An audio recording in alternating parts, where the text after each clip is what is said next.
안녕하세요. 원영섭 변호사입니다. 오늘은 생활형 숙박시설, 흔히 말하는 레지던스 사업과 관련해서 많은 분들이, 수분양자들이 사기 분양이라고 주장하면서 한 1000명 정도 되는 부분들이 집단소송을 개시를 했다라는 설명을 드리고자 합니다.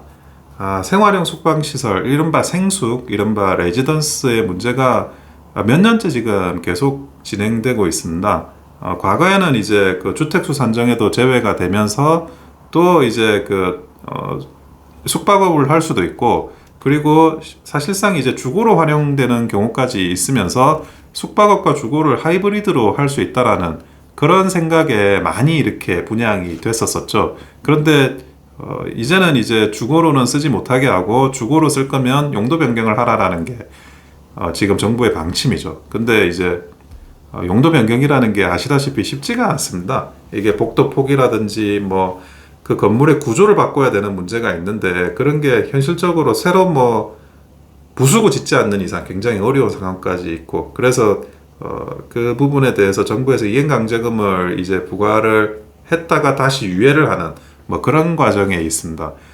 과거에 이제 생활형 숙박시설, 레지던스를 분양받으신 분들이 지금 법률적으로 굉장히 묘한 상태, 어려운 상태에 있는 이런 상황이 해소되지 않으니 그동안 이제 참고 계시다가 이제 집단소송을 제기를 하셨어요.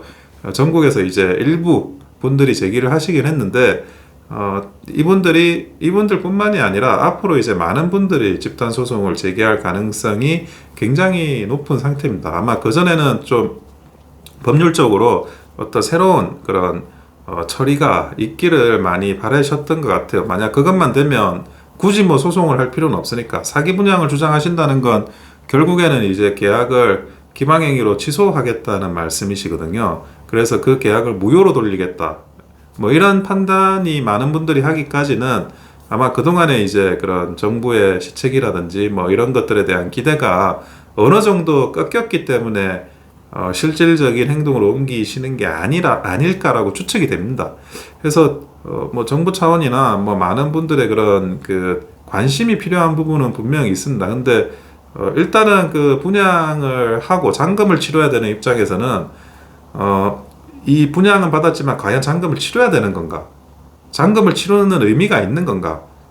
잔금이라도 안 치르고 내 재산권을 보장을 받아야 되는 게 아닌가라는 그런 현실적인 당면한 문제들이 지금은 있으신 거죠. 그래서 물론 이게 쉽게 풀릴 문제는 아니라고 보여지긴 합니다. 근데 참 많은 분들이 이렇게 집단소송으로 전환을 하고 있고, 그리고 그런 부분들에 대한 소송은 앞으로도 계속될 것처럼 보여져요.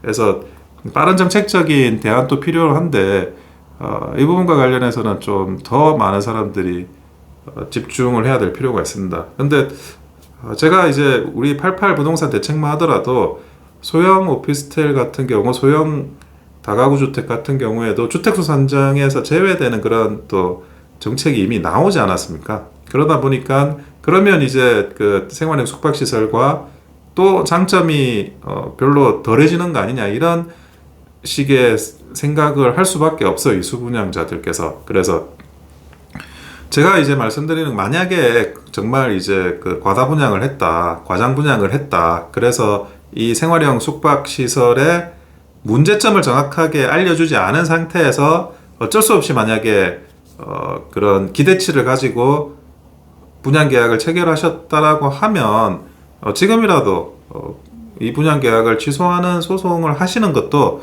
저는 하나의 방법이라고 생각을 하고 있습니다. 그래서 그런 이제 카탈로그라든지 아니면 여러 가지 광고나 이런 부분들조차도 이런 기망행위를 판단할 수 있는 중요한 자료가 됩니다. 그런 자료들을 다 모아가지고 이런 소송을 하시는 것도 재산권을 보호하는 하나의 중요한 방법이라고 볼 수 있기 때문에 그런 부분을 전문가와 상의하시는 것도 필요합니다.